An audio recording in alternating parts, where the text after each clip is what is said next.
Hello and welcome to another edition of Video Games to the Max. I am your host, Sean Garmer, here with me as usual, Mr. Mark Morrison. Howdy.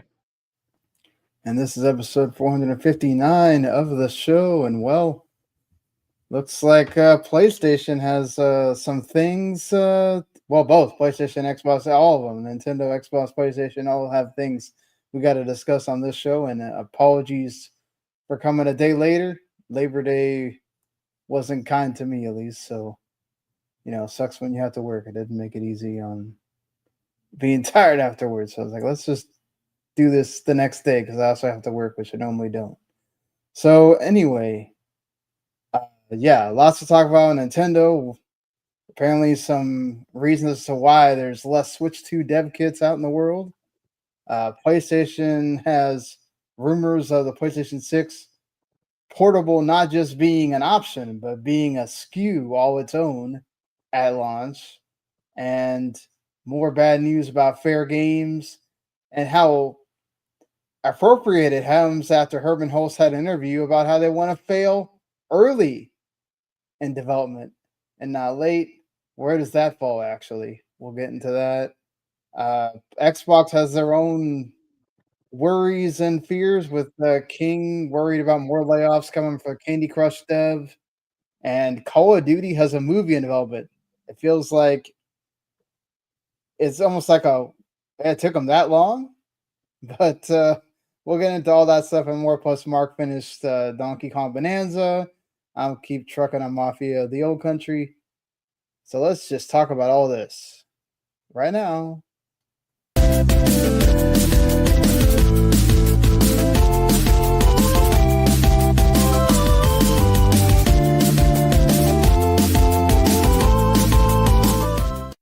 You are listening to Video Games to the Max. All right, so let's go ahead and get the housekeeping out of the way here. As usual, we normally come to you on Mondays at 9 p.m. Eastern, be 6 p.m. Pacific for most of you over there if you live on the West Coast. But we're coming to you on a Tuesday.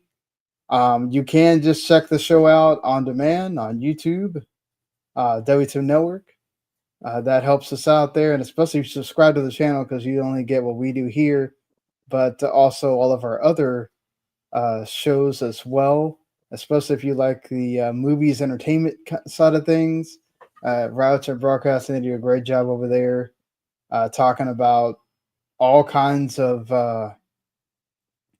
pretty much any big movie that comes out, they're reviewing it. Or even some of the older ones, like they did the Toxic Avenger movie that came out a few years ago.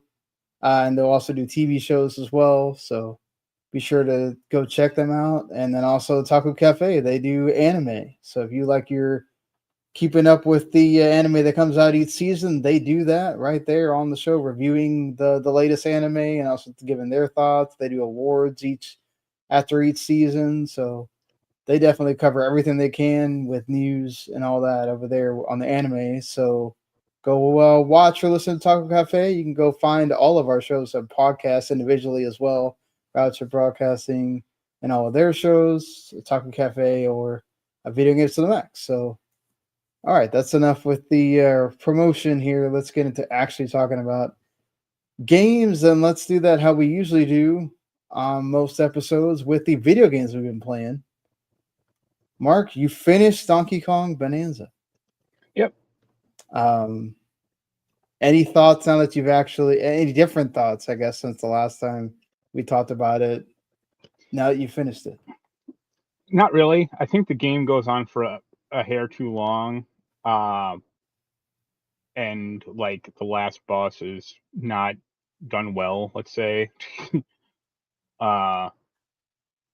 Yeah. And then after you beat it, you got like more shit to do because it's like, oh, then go do these like really hard level. It's kind of like Astrobot. Like then it's like, oh, here are like these hard levels now for you to go do. Yeah, and I don't think at least, I mean, you haven't even seen all 5 animal forms, but at least 2 of them are like not good.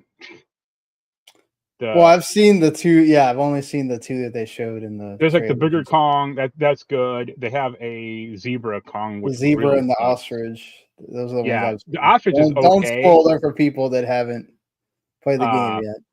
The ostrich is all right. You get two other ones. One, it's not great. And also like the zebra sucks because it has that charge move, but it's like very squirrely to actually like use or to control well at all. And you can't like break either. Like and the other one, so okay, once you do the you beat the game, you get to these hard levels. If you beat the hard levels, you unlock like golden skills. Okay. And it's like, okay, like for like the big Kong, it's like, oh, if you do the charge punch, it sends out a wave kind of against the terrain, and the terrain will turn into gold. Or like the zebra, if you run, like whatever you run on will turn into gold for you to like collect. So it's basically like, you know, a way to earn money quickly or whatever. Right. And one of the forms is entirely game breaking, like because you can do it so much that like the economy becomes worthless. Like it's like, oh, in 5 minutes I got 10,000 gold. Yeah. I mean that happens pretty quick in the game itself, anyway. So I mean, like I don't know. I never really like. I was always kind of around the same money wise. Like I never really had I always had like 8,000 or 9,000 gold. but like, are you destroying stuff a lot, or are you just kind of like going from? No, I am, yeah. And I even have like I had like the costume that gets me more treasure chests as well. But like there are tasks like later on. It's like, oh, not Cranky, the angry Kong that you fight against, like the boss Kong. He turns good eventually, and he's like, hey, I want to build a statue. Give me 120,000 gold.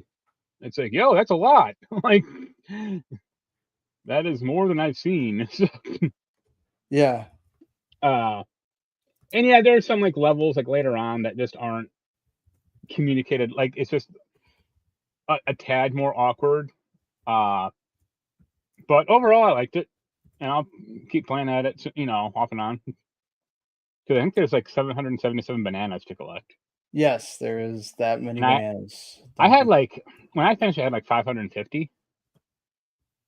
Maybe like 540 or something. I mean, I was pretty up there, but dang, that's a lot. Yeah. But yeah, finish that. What else? Play a little Expedition, a Mud Runner game, just so to finish Death Stranding. So it's like, well, this is the closer to that. And I played some more WWE. That, like I said, like last week, that game is just like too complicated. And it's complicated, but it's also like really, I want to say budget, but like I did some of the story, and it's just so damn boring. Because it's a weird overhead perspective of it's like you're talking to CM Punk, but it's just like it's so static. It's like, why have this at all? Like, what this isn't like helping immersion. It's not like you walk around like backstage or anything. It's basically just like a menu prompt already. So why does this have this be a menu prompt and save the money they're creating this like scene out of? But yeah, I mean, oh, but they always like doing that though. They got to make a big deal out of something. It's like most sports games. You got to have that. But like more sports games have like a purpose or like energy, I guess. Like I haven't touched the Roman Reigns story mode, which I'm sure that'll just be like a lot of video, like FMV sequences of Roman Reigns yelling at you from the screen, going like, "Oh, this is what my grandfather did," or whatever. Yeah, which will be fine. I mean, hey, at least they presumably got him in the studio, or him, whatever Uso they can wrangle, and they talk for a while. But like the creative character storyline is just the most like basic generic thing in the world. Yeah, I mean that's kind of like how most of those things are. Right. It's like You're doing that because you like kind of like doing your own, even though most of the time the decisions that you make are kind of basic Oh yeah, and all that. I mean, and uh, like I did try to. What did I try to do? I think I tried to. Oh yeah, I went into their. It's not Super Card, but it's like I think it's like the My Universe mode. okay, the That's main like the universe, card yeah, game. right. Uh, and it immediately threw me into like a tutorial for it, and I kind of got it okay, but then it threw up like a text input, and it didn't tell me what it was for or anything. I'm like, am I supposed to be naming a team or my league or what? Because you're not like I didn't miss anything. It just quickly like threw me into this thing. I'm like, what's going on? And then at least 2 times during it, when I was like opening packs of cards, it like disconnected and just kicked me back to the menu. And I'm Oh, like, that's well, this is a great. real good. This is a real good customer experience. And every time I load that game up, you know, it downloads a patch, and not like a small patch. I mean, like I'm sitting there for 5 minutes waiting for this game to finish or update. And I'm like, this is not providing a good customer experience. I mean, that might be like Switch 2 being early kind of thing, and they constantly feel like they have to it, patch it. it And if that's the case, they shouldn't have sent out Switch 2 copies, or I should have got a PS5 copy then. but I think the point was they wanted a lot of people to play it on Switch 2, so you could have like a hey, you Yeah, but can like, do sports games right on yeah, but it's not PC doing it side. right. I have to download a patch every time I boot the game up, and I'm talking like day after day. Like I played it 3 days straight, and every time it downloaded a patch. I'm like, this is what's going on And here. it's you're sure it's a different patch each time? Yeah, Okay, because I've seen it where like sometimes for some reason like your system won't like it thinks that you need to install the no, same no, patch again or these were like multiple different patches because like one is like the system level, and then one is like in the game, and then one is back to the system level. And I'm like, what? wow. Okay. Yeah, That's not but great. right. How's Mafia treating you? I'm at the halfway point. There's supposed to be 14 chapters, and I just hit chapter 7 yesterday. Um, That's when you finally meet Aerith, huh? exactly. So you get to that critical point in the story where I don't want to spoil it for people, but uh, you're you're getting to the point where now it's like it's definitely progressing towards okay. You've gone from you've gone through that stage right at the like okay you're proving yourself to now you're the guy Right. and let's like what goes on after this. Um, they definitely have like a set piece like thing that you're doing in every chapter. So, it's definitely taking the hours depending on how quickly you get through that.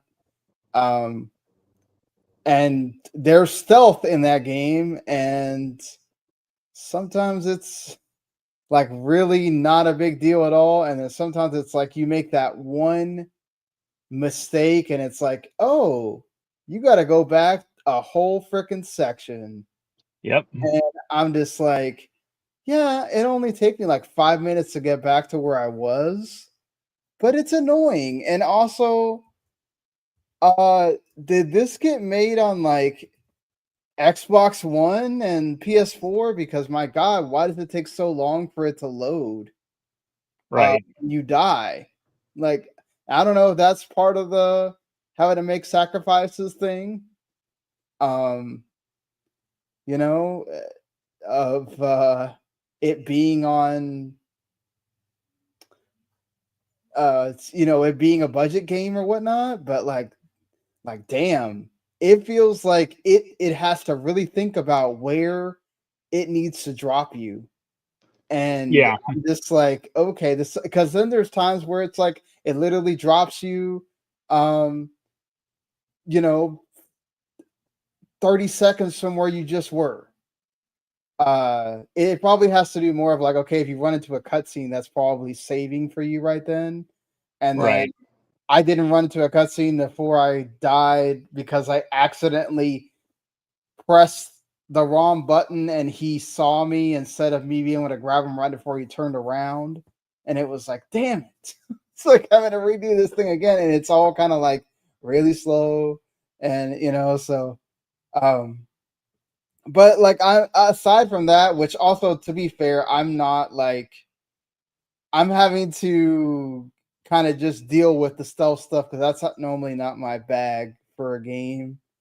But I'm dealing with it because I like the story, and I do like the setting and the graphics are really good and the shooting feels good too, getting to use like the old weapons and things like that. Um, it's pretty neat.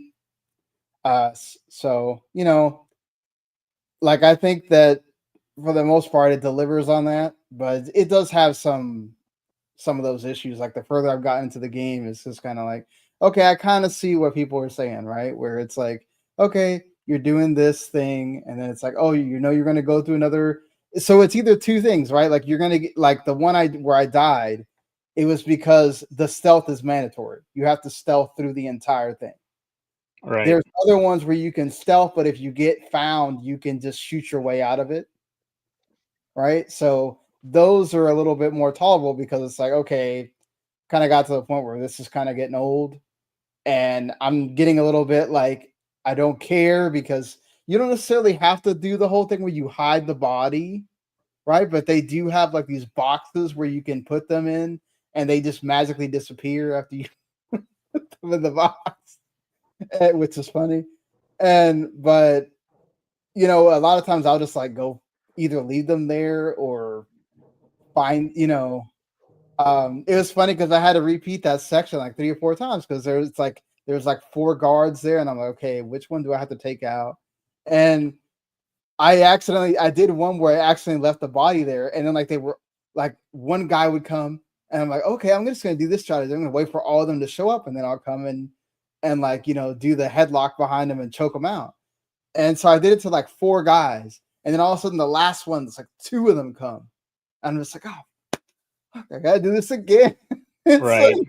like, so yeah, I probably got stuck in this, like the last chapter I was at, probably way much longer than I would have had I just gone with one strategy the whole time. But yeah, it's fun sometimes just playing something that you don't necessarily play all the time and then kind of learning its mechanics. But yeah, still a good game. And That's cool. I'll hopefully next week I'll be done with it and can move on because I did buy a JRPG that's only on PC that's very much in the old turn-based like Chrono Trigger Final Fantasy style called Quartet. Um it's not like what's it, Chains of Echoes and what's the other one I can't think of? Sea of Stars, where they're trying to be more like Super Mario RPG. This one is much more of the it's turn based and it's all that. Right. So it was one of the big ones that they showed off at that JRPG showcase a few months back. So I was like, okay, it's getting good reviews and I had like $10, like a $10 thing on Steam already.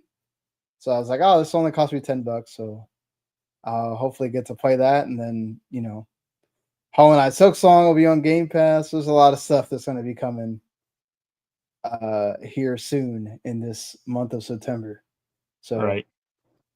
But we'll get to that in a little bit. But that's it for what I've been playing here. Let's go ahead and get into the news, which there is quite a bit here.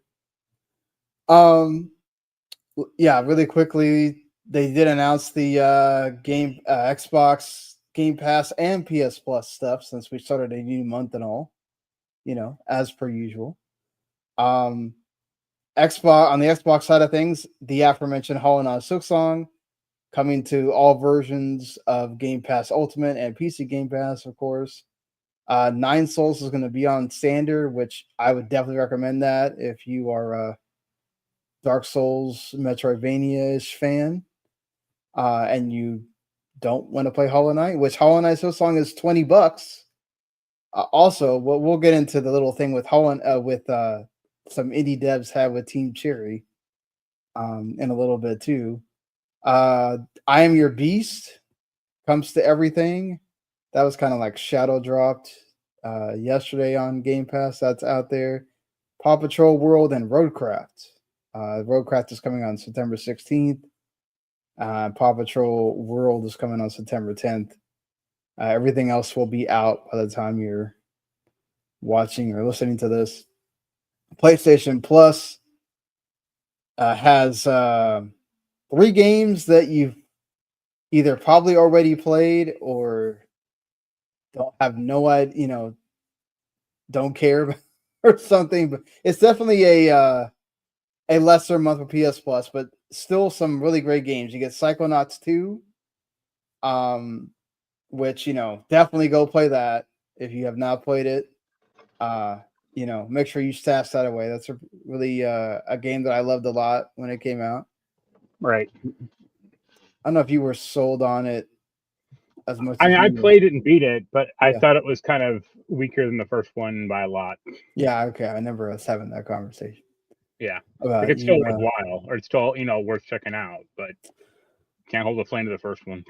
Yeah, if you're one of the few people that have not played Stardew Valley yet, and you were waiting for an excuse to get it for free, even though it's like constantly on sale, Right? You can do so with PS Plus for this month, and also another indie game, Viewfinder, which is really cool in its own right. So I mean, dude's still working on Stardew Valley, so might as well. Yeah, there you go. And he's got that was it Chocolatier or I don't know if that's actually gonna come out or not, but he's still working on it, he says. So we'll see if it does or not. But yeah, some decent additions. Obviously, people have been waiting for Hollow Knight forever. So if you got Game Pass or you want to buy it, your choice. But it being $20 and also it releasing all of a sudden, right? Because we've been waiting for Hollow Knight Silksong for years. People have been saying, okay, it's going to drop now. It's going to drop now. It's going to drop now. And obviously, once Xbox revealed that it was going to be available at launch with the ROG Xbox Ally and LIX, that meant that sometime before April or October 16th, it had to come out, right? But they just randomly dropped it on that day where they said, oh, it's September 4th, which was like 2 weeks from when they did the reveal show or whatever. Right. And some indie devs are rather upset that Team Cherry decided that they wanted to just drop the release date on September 4th.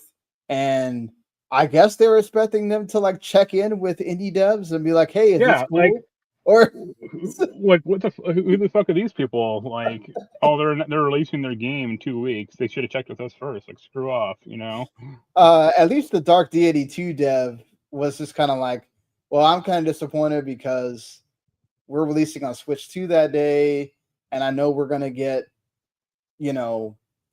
nobody's gonna care about us once Hollow Knight Silksong releases or whatever, but hey, can't really move the date at this point. It's like if the game is good, it'll get some fans, and it's not like when Hollow Knight the first one came out, it was like some unknown. Yeah. Right. Yeah.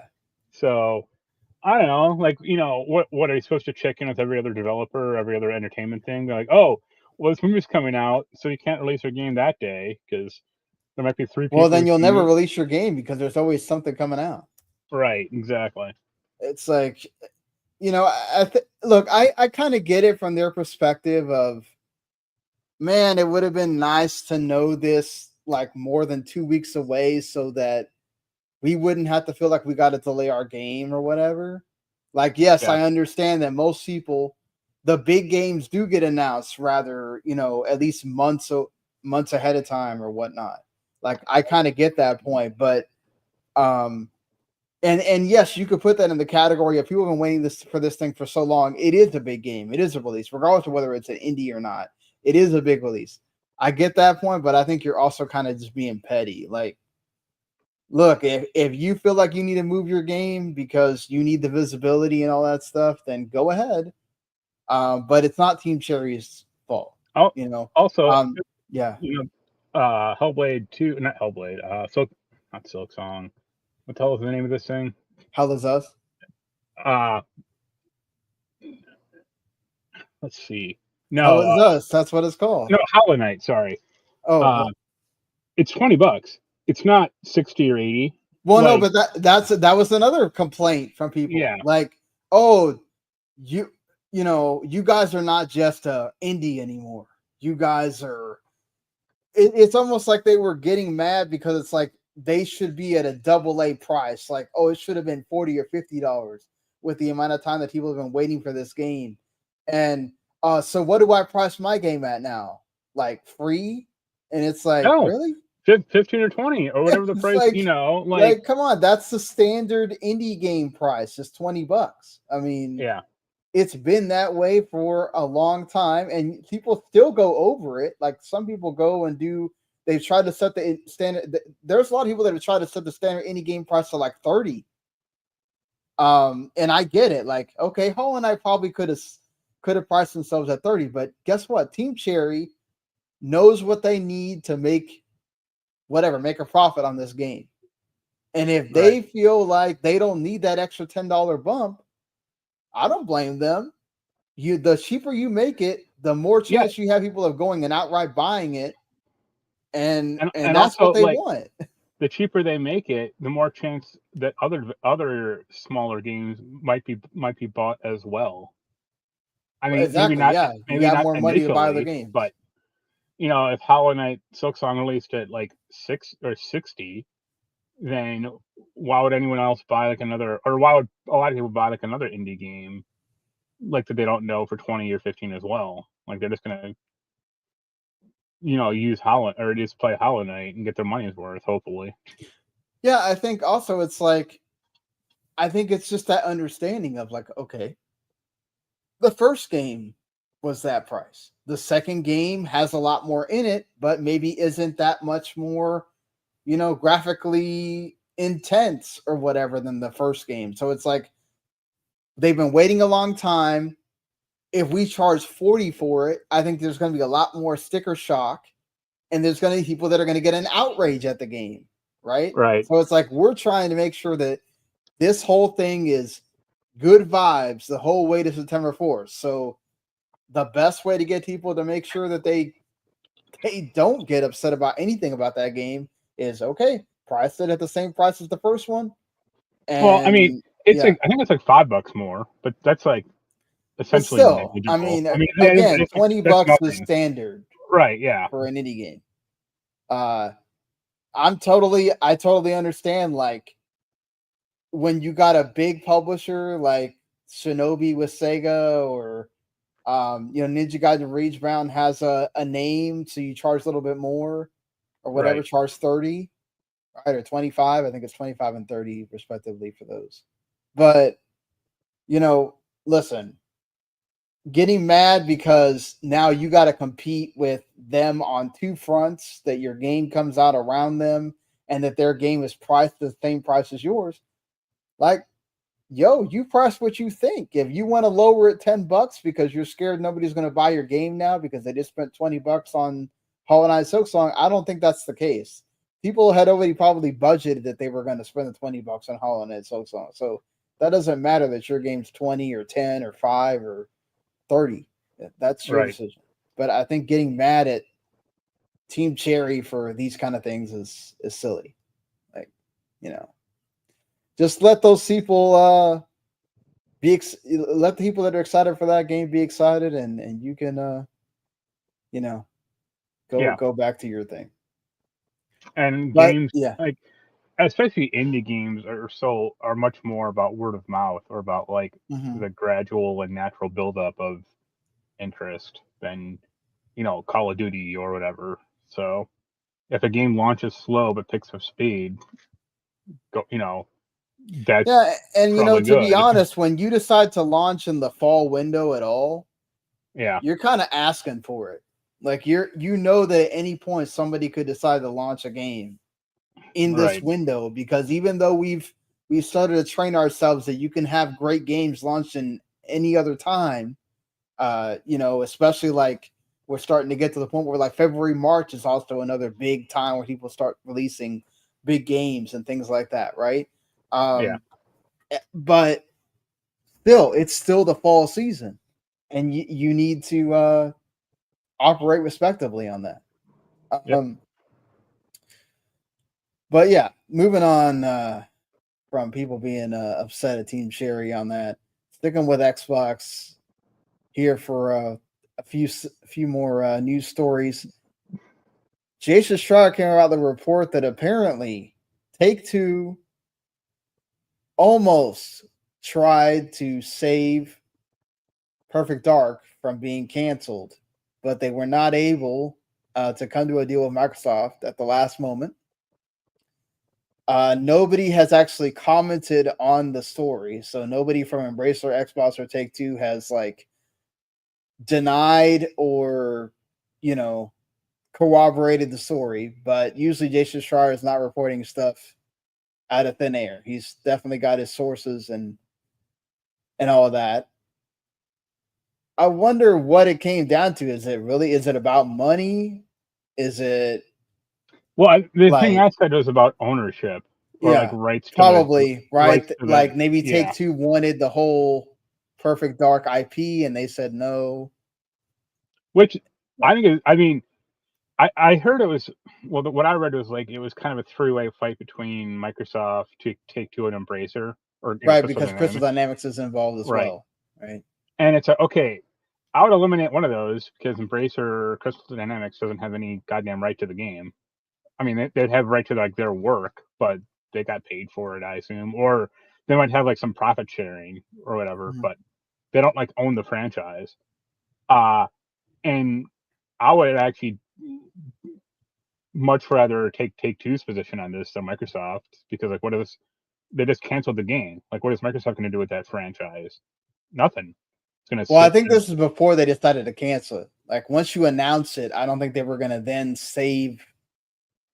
This was to prevent the studio from having to close and all of that stuff. Also, Yeah, but right? even So then, it's like, okay, if Microsoft's position is, hey, we're going to cancel this game in 3 weeks or this project in a month or whatever, Take-Two should be like, why not sell to us? And I know like Microsoft would be like, what if it's a success, or we'll look like idiots or whatever. But it's like you're not like being a good shepherd of this project, or look at how much IP Microsoft actually has, like, as far as gaming right, and what they do with it, which is essentially nothing. So yeah, it's they should it's sad. they should be selling or at least licensing a lot of this shit off. Like, why not? Yeah, it might be that, right? It might be that Take-Two didn't want to have to give Microsoft any kind of royalties Yeah, if it succeeds, right? And Microsoft said, no, we're not going to sell you the IP, and we're definitely not going to just give that away, right? right, Or maybe it was a thing of like who pays the studio, right? Does Microsoft keep paying the studio while they're making the game? If Microsoft's just going to retain some kind of rights, does Take-Two take all of the studio, and how many people are they going to take? Are they going to take everyone? Maybe right, Take-Two was trying to, like you said, remove Crystal Dynamics from the situation and use their own team. And Embracer was like, yo, wait a minute, we were getting money out of this, and now we're not. Like, that means we're going to get cut out of the deal entirely. And now they're so, really not, since Crystal Dynamics just went through layoffs. So yeah, exactly. That's another thing I was going to point out, is that we don't know the number at this time. We just know that due to a LinkedIn post, there's apparently been layoffs of Crystal Dynamics from the Embracer. Tomb Raider is apparently not affected, according to this same post. But like I said, we don't even know the numbers I right now. So Tomb Raider just seems like some fantasy project, because Shadow the Tomb Raider is like kind of an old game at this point. Right. And it's like, what have they done since then? I mean, yeah, Shadow the Tomb Raider was 2018. Are you telling me that? I mean, has a Tomb Raider game been under development for 7 years? Like, if that's the case, that's crazy. Yeah. But I mean, you'd have to assume it's been in development for like less than that, but they don't have anything to show off for it. Like, that's also It crazy. feels like from the moment that they acquired Crystal Dynamics and they were like, or whatever, they basically announced that Tomb Raider was they were like, oh, Tomb Raider is going to be one of our tentpole franchises, or you know, it's like, okay, where is it? Like, it's been I think it's been at least 4 or 5 years. Like, I mean, hell, at least with Perfect Dark, say what you want about that one, you know, trailer or whatever, but like, that looked interesting. Like, no, you're right about that. It's just, yeah, I think it's a mess. Like I said, I feel actually a little bad for like Take-Two, because they probably saw the project look as like, this might be cool. I mean, I don't think it would be like a serialized like franchise like Call of Duty or something, but it could have made some money. yeah, Something that was good. I mean, that's I agree with that. That's like the big question mark, but we'll see. Yeah. Yeah. I mean, well, we'll see what happens. I mean, I don't know if maybe we'll get more to this story next week. Whatever, build a Perfect Dark this week on the internet. Like, here you go. Right. But yeah, that's the deal. It kind of sucks that it didn't get saved, like, you know, the way that Hi-Fi Rush did. Right. But we'll see. Maybe there's something that ends up happening, right? Like Hi-Fi Rush didn't. The same thing happened with them, where they were canceled, and then it was later that Krafton came and tried to buy them, or came and bought them. So maybe Take-Two will try to do it later, you know, or maybe Embracer tries to. I don't know that Embracer has money right now to be doing that. They're trying to stop having to have layoffs at this point. They keep spinning off into different variations of what they are. So I don't know. We'll see. But speaking of bad news for Microsoft, it looks like, although nothing is confirmed, and this is just fears from people working at King, that, you know, they'd already cut 200 staff as part of the layoffs that also involved canceling Perfect Dark, that there could be more layoffs coming for King. Of course, these are the people that make Candy Crush and Candy Crush Soda and all that other stuff that King makes. Apparently, the reason why they laid off people the first time is that there's supposed to be an annual operation plan where they have to hit certain targets, and that those big games did not hit those targets. But they also said that they were very unrealistic, and are they setting them up to fail on purpose? So that's their excuse to lay people off. But it's really not realistic. And there's actually some employees that got lawyers and are actually trying to sue Microsoft for illegal severance packages. Obviously, we don't know what those severance packages entail. But they also went and signed the deal. So how much could they really be suing for something that they signed off on, because they didn't want to end up getting less while they figure this out, right? But yeah, well, there's probably going to be more to this. But the other scary thing is, going along with the major reason why there was thoughts about this whole thing with why we're having the cuts in the first place, is AI. And King says that they are requiring them to have 100% AI usage, that everybody is being required to use it, and they have to use it on a daily basis. and King leadership is one of the folks that are very AI skeptic. So obviously, also because they would be the ones that would get replaced. Yeah, it's just like the Jetsons, where like George Jetson just shows up, like turns the computer on and just sits on his desk, and the factory does everything around him for him. Like Mark Zuckerberg wanted to like train AI to do their jobs, and they're like, why do we need the people anymore? Well, not only that, but that game already has like an algorithm that it runs, right? Because it's a continuous game. It's lasted for how many years? So they already have like a thing that basically knows how to make the levels, and they don't have to do a whole lot. Not saying that they don't do work; they obviously do. Right. But it's much easier for them to be replaced by AI than say like we're making this AAA game that we don't have anything to go off of, right? Or whatever. So I definitely would understand why anybody at King would be an AI skeptic, because it could easily take your job if it learns enough, right? So yeah, I understand that point.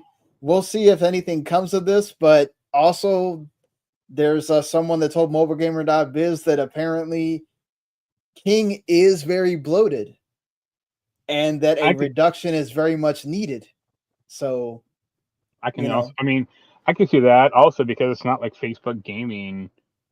It's not what it was like 10 years ago, or even probably 5 years ago. Like, yeah, mobile gaming has been doing fine. It's been declining actually, I think, until like this year where they started seeing it go up again.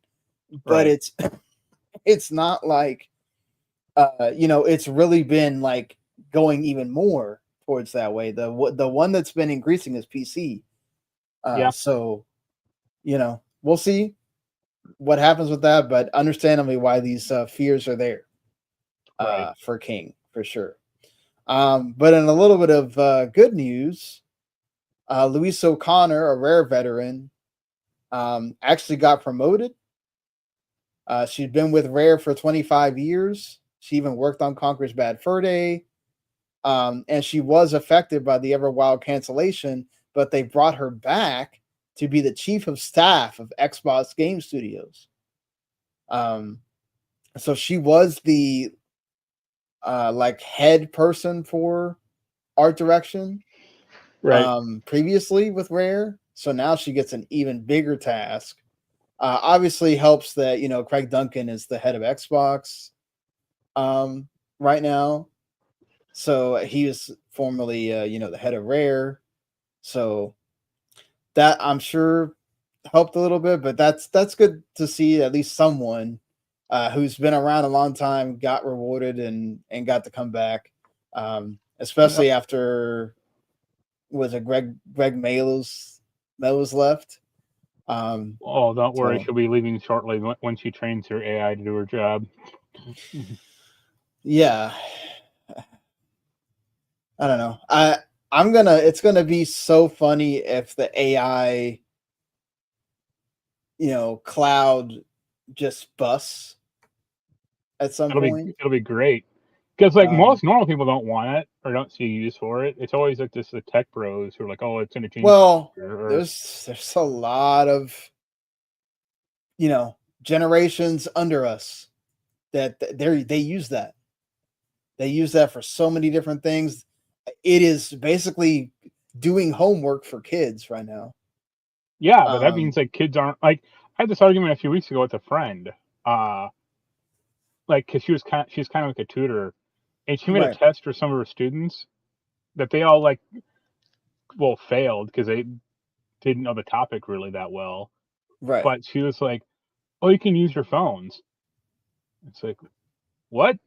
Like, I would never think in like a class or that type of situation like pull out my phone. When we were growing up, if they told us we had open book, that was a miracle. Right. Like, forget like the phone that has the answer to every single damn question you could ever ask it right there on it. Like, or like open note. Yeah. Same thing. So like, it didn't occur to any of her students to like use their phone. It's like, yeah, why would it? Because that's so alien to people of a certain age. Like, no one would do that. Right. But like students like even like it's not even like grade school or high school. Like people are using AI for like the bar exam or like Yeah, or to whatever. write And college papers, yeah, or and it's like yeah, you're not learning anything. Like exactly. why That's the thing that I keep seeing is like, is education even worth it? right, Because they're just having AI do everything. Well, it's like, well, it really is all about how you apply it, right? If you're doing AI with it, so you don't have to actually do the work, and right, therefore you don't learn anything, then sure. yeah, But if like, I kind of get it for the people that are like to do this 27-page paper, you know, yeah, some people just can't. They don't have the ability to write like that. and it's Um, okay. Well, yeah. why are you taking the class or why are you in like I never got a Well, 27-page paper I in mean, high school. colleges, you don't really get that option. College is that. It's almost Right, everything except for math and science is like you got to write an essay right. that's uber long. But like Yeah, most like if you're not in a field like about English or history or whatever, like you don't have to do that much. right. And if you are in that field, guess what? You're gonna have to do that crap. Yeah, exactly. No, and then even many electives are like that too, where you have to do Right. those kind of things or whatever. But it's again, that's another topic for another day. That is one of the reasons why I could see AI's bubble bursting is uh people get upset at Well, the fact that it's making things like making people between the phone and then AI. It's like that whole issue of brain rot is serious.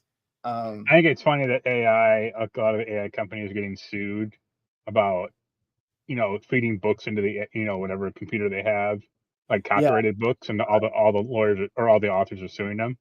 It's like I hope they clean them out, like yeah. Plus, they're getting sued from some other unfortunate things as well that have right, happened because of AI too. But yeah, it could be that you get enough of those and you have a downfall of open AI and some of these other ones. And I think that I saw something that said like 95% of the people that are doing AI, it sucks.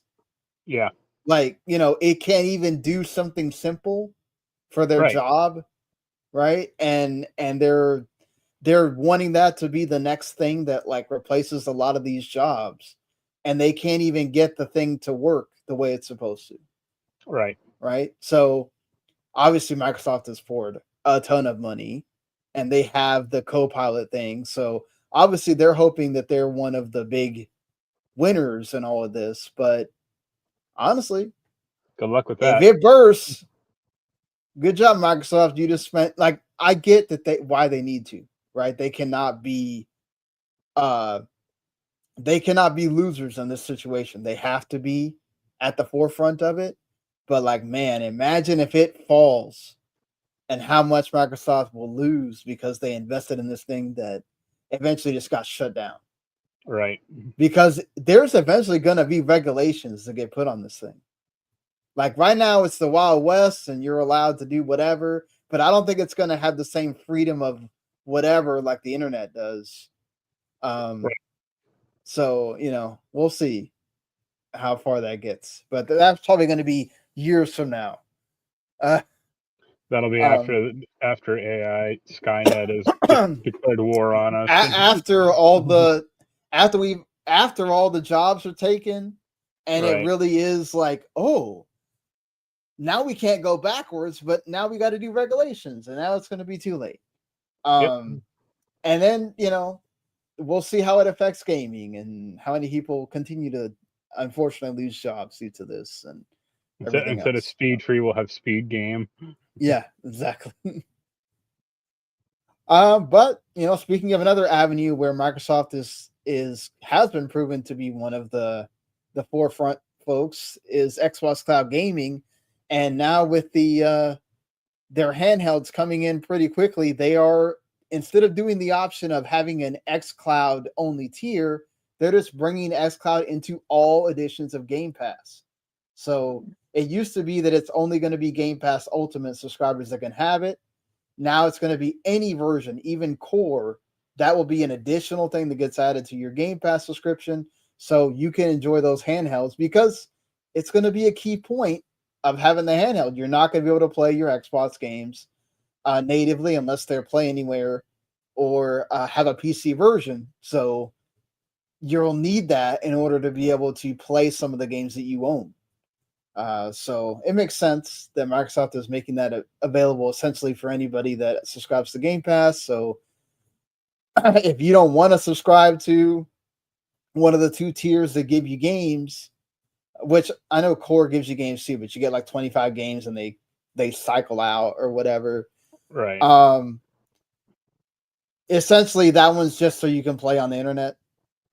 So if you're subscribing to the lowest tier, so you can still play, Call of Duty multiplayer with your friends, you can get cloud and be able to use your handhelds that way as well if you want, which is good. Nice to see Microsoft doing that. But obviously there's there's another side to it. They're trying to make sure that everything is available to somebody that buys the handheld. There's nobody that says, oh man, now I have to sub to this $20 a month thing to be able to use it. Like, yeah, that's definitely going to be a barrier entry to people. But yeah, and then in a surprising thing that I said at the beginning of the episode, that's like, I wonder why it's taken them so long to come out with this, but apparently Paramount has made a deal with Microsoft and Activision to have a Call of Duty movie. And it's only one movie. We don't know if it's based on any of the games or game franchises in the Call of Duty sphere, or it's going to be its own thing. And there's a lot of thought of, if the movie does well, they'll make it into a show. And then I start getting worried, because the last time Paramount had a show, it became the Halo TV show, and we know how that turned out. So, well, it'd be funny if it was based on Advanced Warfare and they get Kevin Spacey back. Oh God, I don't think so. But I don't know. I mean, they can just make up any generic ass war or any generic war show and have like some slight sci-fi elements and be like, here you go. Here's Call of Duty. yeah, like so what is going to make it Call of Duty, right? Like, wouldn't you need it to be based off of one of the Captain Price? Look at that dude in there. Let's cast him as Captain Price. Like, yeah, wouldn't the movie need to be like Call of Duty Black Ops or Modern Warfare or something in order to? It is based on Call of Duty 2. It'll be a World War II movie. Okay, well, I guess my question would obviously be, do you think it happens, and do you think it does well enough to get the TV show? I think it happens, but it'll be extremely bad. The only way I could see it working out is if they did it like Hardcore Henry, where it's an entirely first-person based movie. That would be awesome. That'd be interesting. It'll come out, but here's the thing: it'll probably just be generic as hell. I don't know. I feel like they've learned from Fallout. Like, you can't do that. Well, Fallout. I think they've learned from Halo, and they learned from Fallout. Like, you have to do. Yeah. The thing about Fallout is, okay, it's not based on any game, but Fallout has like a pretty defined world. Right. There are vaults, and there are super mutants, and there are dog meat and shit like that. Call of Duty doesn't have that. It has a guy with a gun, because like there's no like timeline of Call of Duty. It's all been right, because it's all like history sort of based. Well, no, because even Call of Duty, like they did like the the space one, or they just done like all these like weird standalone games. So, right. I mean, think about like how people are obsessed with like the Legend of Zelda timeline. Like, oh, in this timeline, Link died, but in this one, Link lived and defeated Ganondorf, and they split off. Like, right. Try doing that. Try applying that logic to like Call of Duty. Like, you're like, no. Well, they all have their own universes, right? So I guess it's within the timeline of Black Ops, you have this. Except like Black Ops is like the one that's like somewhat connected. Yeah. Because like Black Ops 7, like the dude is like the Black Ops 2 guy's son. Exactly. Yeah, it's based off of Black Ops 2. Yeah. So I don't know. I think the movie could happen, but it'll just be like really generic, or just be like so like celebrity. Yeah, that's the thing that I'm wondering if like, are they gonna try to do the whole putting celebrities in it? Are they gonna try to do like, what are they It'll be gonna do like with this? Yeah. it'll be like your sergeant will be like Black China, or Oh your God. squad mates will be like Cheech and Chong, and then Judge Nicki Dredd. Minaj will come Yeah. back to do the. Oh yeah, that's the thing. Yeah. And like Um, I thought the funny thing that like I think it was Treyarch or whoever was doing Black Ops 7 was like, oh, we're gonna have goofy skins as well. Like, the skins from Black Ops 6 won't carry over, and it's like, okay, I'm good with not like seeing American Dad in there is just jarring. I'm sorry. sure, but also like it's somewhat insulting to people who bought that crap, because it's like I think there's the expectation this might carry over because some of the other ones did, and it's like, well, now this won't. It's like They cool. don't. They don't want to lose the whole Madden of it. They don't want to lose the. They want if Microsoft. I feel like this is one of the things where like Microsoft knows they can't touch it because now they have that deal with PlayStation and eventually Nintendo. I don't know when it's going to show up on Switch too. Right. Where it's like if they mess with the formula and it causes a really bad downturn in sales, I feel like PlayStation has a point to say, "Oh, you violated the contract," because I feel like Microsoft had full reign and didn't have any kind of contract with anybody, and they didn't have to make promises of, "Oh, this needs to do just as well as the other Call of Duties," because whatever. I feel like they would interconnect all that. Right. They would make it to where it's a platform, and the skins will carry over. Your skins from Call of Duty, whatever, are gonna work in the next game, and all that. So I feel like it's part of that. Like they have to maintain the separateness of it because of the way that like they cannot do anything to make it to where Call of Duty doesn't make.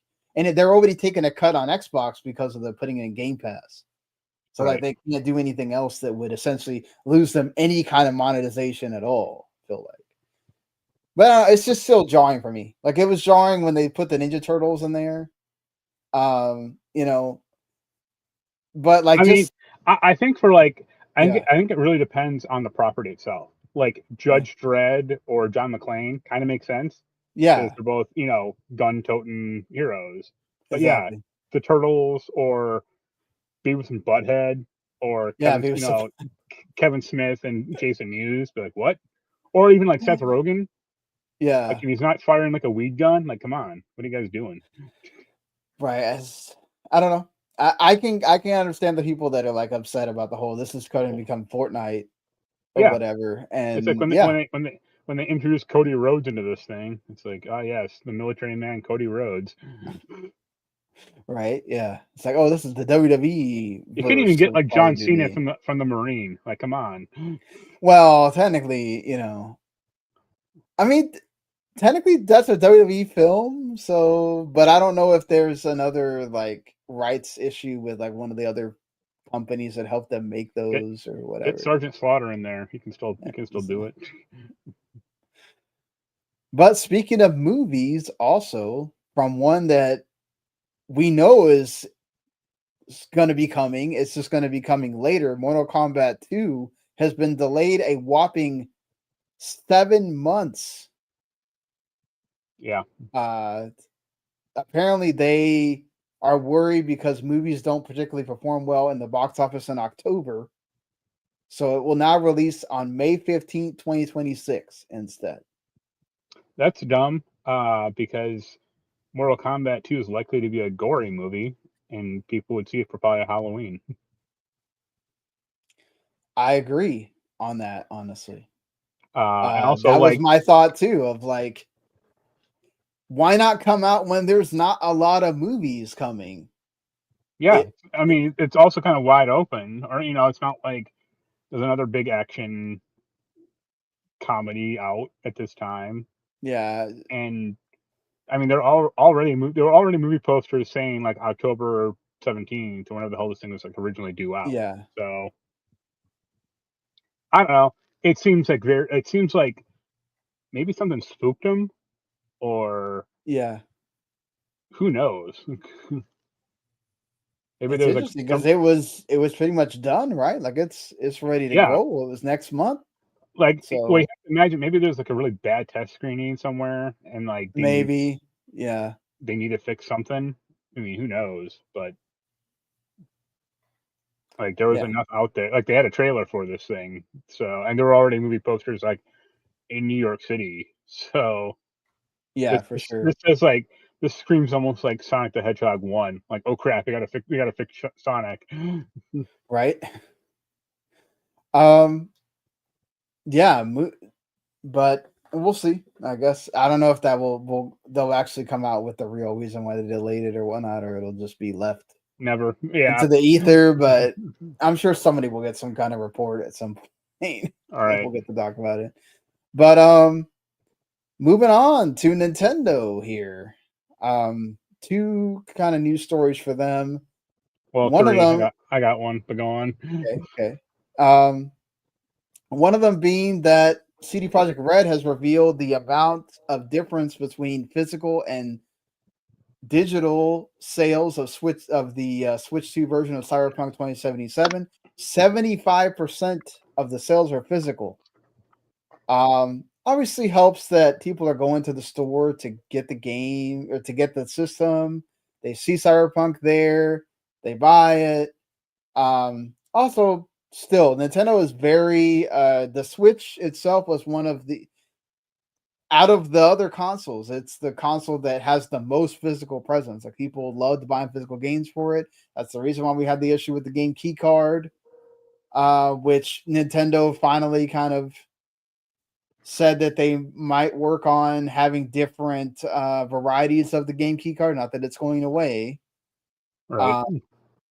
which does help at least with, or I'm sorry, not game key cards, but the Yeah. cartridges, Right.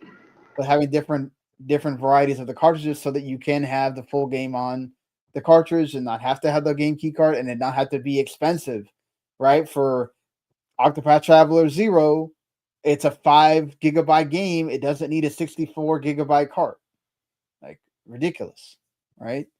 So we'll see if that actually happens, but hey, that's good. People are they will stick to it when they say they're going to buy physical. Yeah. I just hate seeing like something like Remedy or whatever that they can't afford it to have the physical version of Alan Wake 2 at that time, and then people don't buy the game. Thankfully, it did make its money back eventually when they released the physical version. Right. But you know, And Remedy just like I think it was Alan Wake 1 remastered, because Remedy has like their big 30th anniversary this year, or right? maybe like last month, and they put up like signed versions of Alan Wake remastered. I think like 500 copies, and it sold out like instantly. Like, Dang, I think it was like Sam Lake and like one or two other people signed it, and yep, it was gone. right? All right, what's your Nintendo story here before we get into the last one? They announced 5 new games leaked for that N64 pass. Oh, okay. I hadn't seen that yet. Glover, Rayman 2, The Great Escape, Forsaken 64, Donkey Kong 64, and Super Okay. Smash Bros. Okay, 3 that Glover had already been leaked before. Yeah. The Smash Bros and Donkey Kong make sense. And the other 2, well, okay. Donkey Kong makes sense, but it's a little questionable. Like, how much do they have to pay Rare? Yeah, but I mean, they have all the other Rare games. They have the Right. Banjos, and so they have all the Donkey Kongs up to that point. So yeah, I definitely need to make sure you get 64 on there so people can play all the Donkey Kongs on Yep. thing. Hey, Forsaken's cool. All that. Never Rayman 2's all right liking too. it as a kid. Yeah, and Rayman 2's. Those early Raymans are great. So right. Glad to hear that you got more 64 games coming. with all the And people being so focused on GameCube. for people playing Donkey Kong 64 and for rude ass awakening. Yeah, definitely. It's nowhere near as good as Bonanza though. Get ready for Donkey Kong that. 64 is like, I mean, I played that game back in the day, and I actually did beat it. That is a game that requires a strategy guide. Yeah, it's really a collectathon. It has a ton of things for you to collect, like constantly. Because it's not even like more you're not so. collecting for one character; you're collecting for 5. So Right, it's like, exactly. That too. here's Donkey Kong's bullshit in this level. It's like great. Here's the other cons. It's like, Yeah. oh god. All right. Also another one that's has been, growing in a lot of people talking about it, but it comes from Digital Foundry's podcasts that they had rather recently. Also, I don't know if we talked about Digital Foundry was able to separate themselves from IGN, so they're I mean, back to independent I think again. may have mentioned it, but yeah, I saw that a few weeks ago. Or So now, like what they say doesn't really, they don't have to run anything they say through the filter of IGN or whatever. They truly are independent again, which that's good. They need to be independent for what they do, right? So that's a good thing. But also in this podcast, they talk about essentially like Nintendo is picking and choosing who has Switch 2 dev kits, and they have weird decisions like, how does that Chilling by the Fire dev, get a Switch 2 kit, but Ninja Gaiden's dev and Sega can't get a Switch 2 dev kit for Shinobi? right. Like we're leaving out big publishers that probably want to bring a lot of games to your system for that, and like there's a lot of indie devs that would probably love to have games on your system that you're essentially just telling them, oh yeah, make it for Switch 1 and then make it back, and then it'll be backwards compatible. See, Yeah. I've listened to Jeff Gerstmann's podcast about this, and like how Digital Extremes can't get a Switch 2 dev kit for Warframe because they want to put Warframe on like the Switch 2, and I'm Makes just like, sense, yeah. no, it doesn't. And here's why it doesn't make sense. Warframe is an online only game. Like it makes, I guess it makes sense if you're at home, but it's not like the Switch 2 has like cellular connectivity, or But you can't, like, it's one of those games that does well on Switch. sure, Like, but like you're the one. I mean, it makes sense for like me, I guess, but you're the one who like wants to take your Switch 2 out for like doctor's offices visits and shit like that, and it's like, well, you can't play the game because the well, I game. mean, a lot of places have Wi-Fi now, but I get what you're saying. It's not strong enough for. But I think the crazier yeah. part, well, like partially is like, oh, just use Switch 1 dev kits. It's like, don't you realize how this works, Nintendo? Like you may still think the Switch 1 is like a viable system, but not when there's a 2 out next to it. Like I think that to me, I feel like they don't want this mass exodus of the Switch. Right. Because they still promise people that for 2026 there's going to be Switch 1 games. So I feel like they are purposely withholding Switch 2 dev kits to make sure that there are quality Switch 1 games still coming out, so that people don't feel like Nintendo abandoned them and then they don't buy the Switch 2, the ones that are holding out now or don't have money to buy the Switch 2 or whatever. Not that the system's going to go down in price, so people need to like get with the times, like either buy it now or wait because it could go up to $500. Depending on whatever this administration decides to do. So, I mean, I guess I could almost see that, but like at the moment, the Switch 2 is not a hard console to find. It's not like the first 2 or 3 years of the PS5 and Xbox Series X being out there where you couldn't fucking find them at all. I mean, a lot of that was a pandemic, but even still, there were like supply issues and shit. Like, if you want to Switch 2 right now, you can pretty easily go into a store and buy one. But that's what I'm saying. Like, so why did you just not make that many dev kits? or did you? It feels like it's a Nintendo decision. Like Nintendo is Right. trying to make sure that the Switch 1 doesn't just become, Well, one you know, one other factor might be like Nintendo got it wasn't like that prevalent in the grand scheme of things, but I think they got really spooked about Switch 1 piracy, yeah, and that too, right? Yeah, Devkits can provide a helpful way to learn about firmware or security issues, and not every studio might be scrupulous, or a studio might be, but they might have like some employee who wants to tinker with it and right. And the discovers bigger the exploits somewhere. publisher, Right. the more But chance you have. still, like, Yeah, you're damaging your third party relationships with this crap. And that's been a problem. Nintendo and third parties have been a problem since the GameCube. Like that was like their last yeah, good system that had good third party relationships, kind of. And the Wii was not great. The Wii U was not great. The Switch was good because of like indies, but like third part, actual like big third parties weren't great. yeah. So But I mean, there's people that may not be able to run their game at all on Switch 1.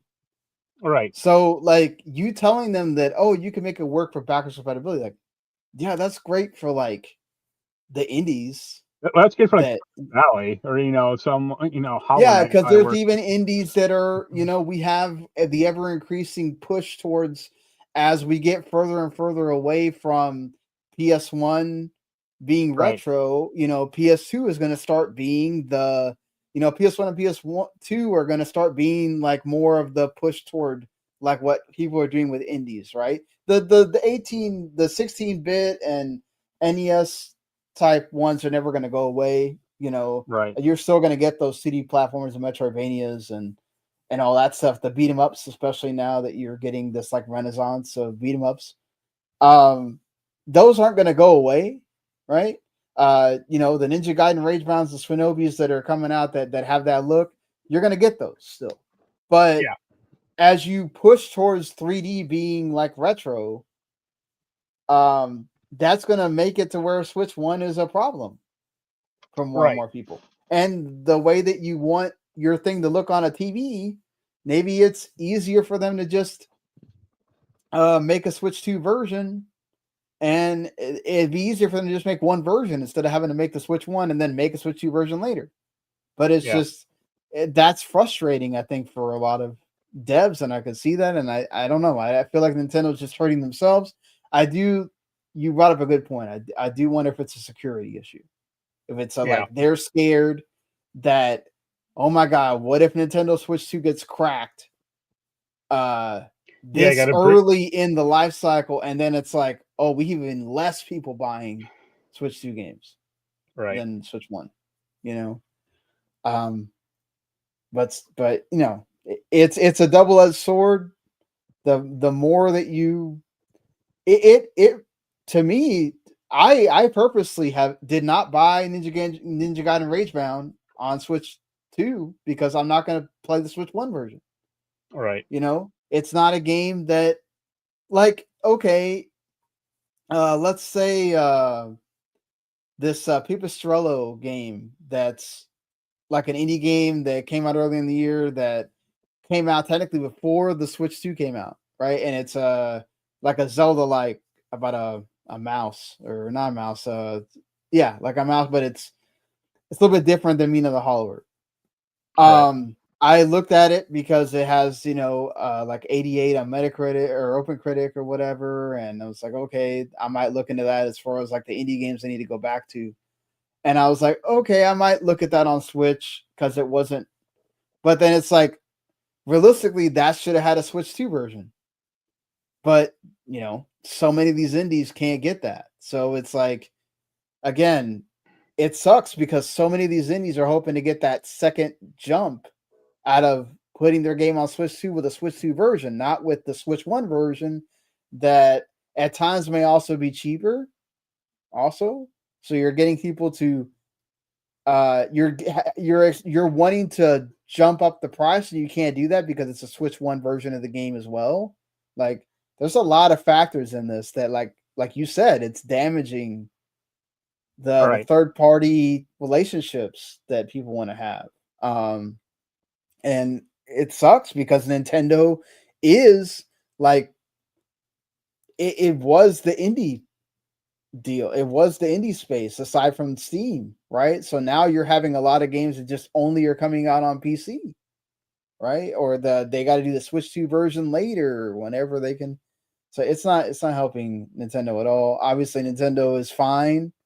They ain't going to be hurting because of that.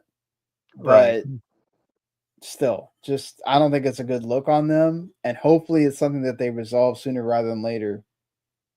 So you can get more Switch 2 games because it's sad. I feel like you got that third party direct and it's like, okay, none of this stuff is that exciting. Right. And I feel like I wonder it like, okay, we're getting to September. They have games they can show on their own direct, but man, I'm not saying that you shouldn't. The predominant games at this point should be Switch 2. Yeah. And when you do these directs, it's still here's a bunch of Switch 1 games. And it's like, you're not selling me on why I feel like I should have obviously Donkey Kong Bananza is worth it. But I'm just saying, like, you're making the people that are watching that feel like I should have waited to buy the Switch 2 instead of like, oh damn, look at all this stuff that's coming. Right. See? I'd be really So, happy if the Switch 2 they released a new version of that not Daytona, Cruising Cruising World, USA or World. Cruising whatever Yeah, that actually looked like the arcade version. right. Because the Switch 1 version looks like complete ass. Yeah, for sure. All right, let's mosey on over to PlayStation because they have some other bigger news stories here. Oh, Cruising Blast, that was it. Go on. And the main one is, so remember when we didn't talk about it because it was all just a bunch of specs. But I don't know, I think it was like a few weeks ago, a month ago, this same person, Moore's Law is Dead, came out with like what were supposedly the specs of the next edition of PlayStation, the PlayStation 6, right? Now he has more information on what could be like the launch lineup for PlayStation 6. Obviously, you have the regular console, but there's been a lot of talk about Sony's developing its own handheld again. Third time's a charm.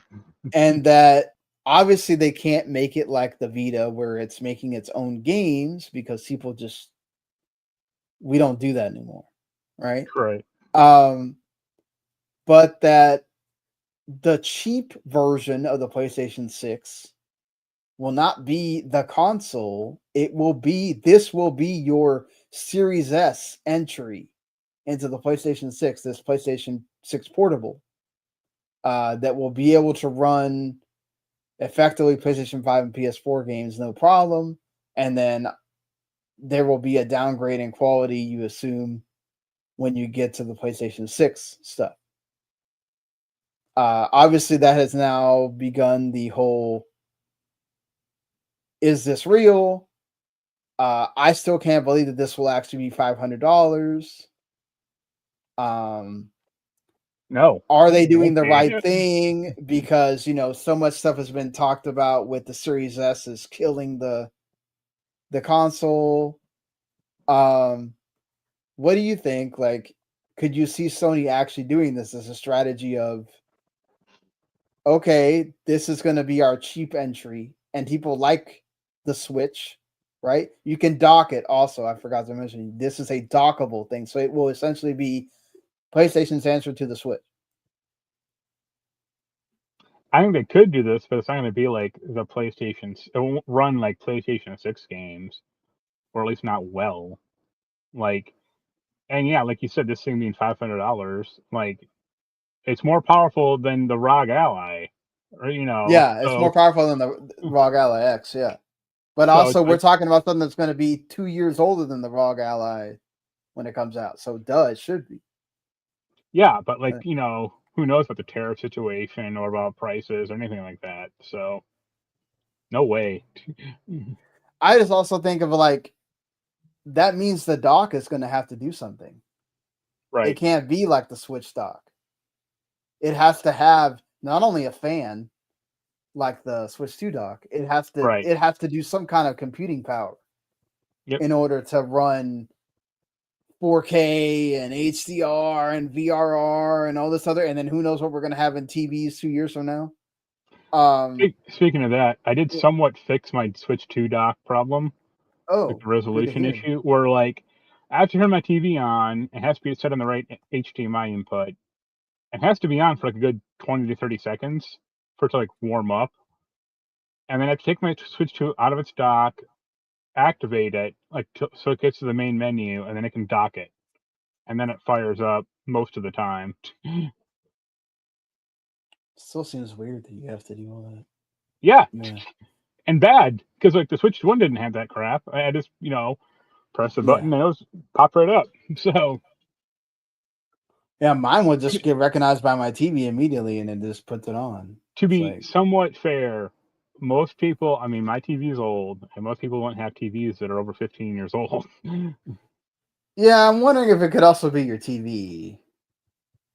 You know, like Probably. the Switch 2 is definitely built more. Well, I was looking for like a 4K, or TVs, you know? so. Yeah. But hey, my TV works. I'm not gonna get rid of it now, or I'll get rid of it when it breaks. Blame me on that either, Yeah. But going back to this here, I do see the point of PlayStation trying to do this, right? Like, if you can get a more powerful version of the Switch 2 that can reliably play the games that are still better than it, right? Because PS5 games are still better graphically than the Switch 2. Switch 2 is like at PS4 level, PS4 Pro level, if we're being nice. So, and then you can get it to play PlayStation 6 games. Yeah, I could see where some people might go, oh, if I'm going to buy one handheld, I'm only going to buy this one. But the thing is, you're also releasing 2 or 3 years after the Switch 2s come out. So how many people are already going to own a Switch 2 where they're not really making that decision at that point? Right. I can see again the point of it. There are a lot of people that love to play things portably, right? Portable is the rage right now. Like being able to take your thing with you, or being able to just go into another room and be around your family and play the game or whatever, and not be stuck to a TV. That is something that, especially a lot of our generation, the generations coming after us, I can't play this over here. Like something wrong with that. Right? Like, so I do think it's forward thinking from Sony to not just only have a console that has to be plugged into your TV. And I also think that it's better than the stupid middle. I think it's cool or whatever, but the stupid middle version that they have right now with the Portal. Right. I'm not really a big fan of that because you still have to be tethered to the console, or you have to like hope that cloud streaming works well enough for you, which for a lot of people it doesn't.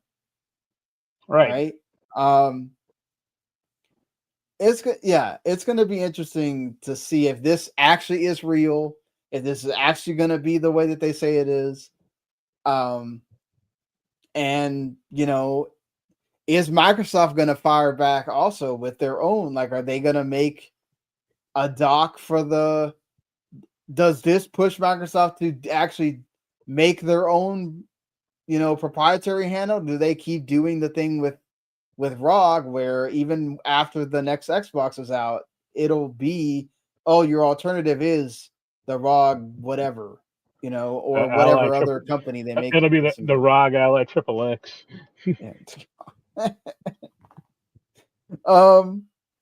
I really do think they messed up on not calling the regular version of the Ally S or whatever, just so they can stay with the naming convention.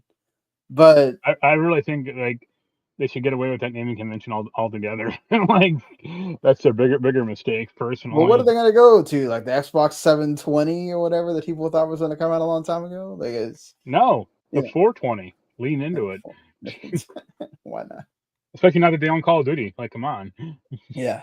Or Look, there's or a you come up with lot. like, Yeah, or go you ahead. just come up with like a new name.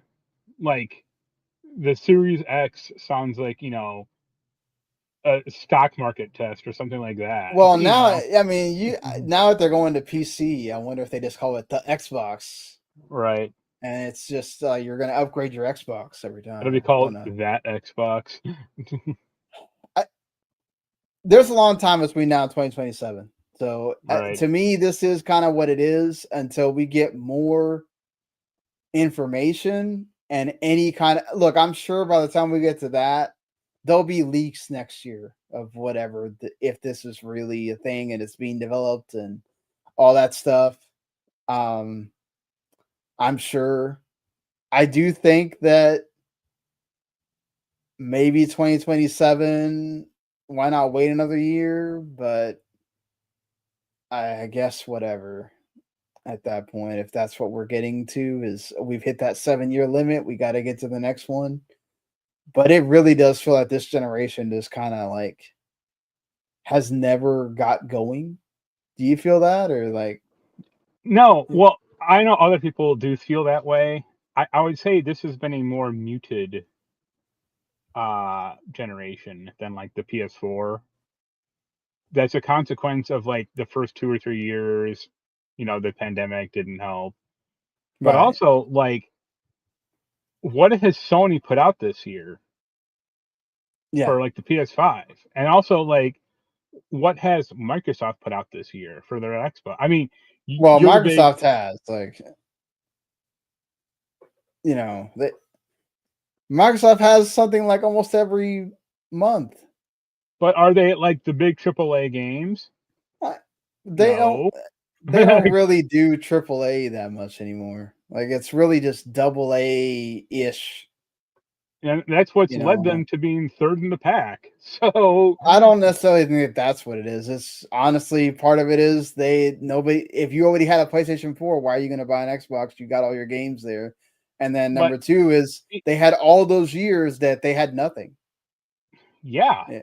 and even like their big games didn't hit well, or you know, hit as well as they should have necessarily. So, yeah, But I it's mean, always it is striking that like the 1 year that Microsoft has something every month or so ish, PlayStation has really had nothing because they bank so hard on the live service.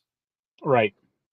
Like you've got Ghost of Yote coming up in a month, exactly a Yep. month from now. And what else came out?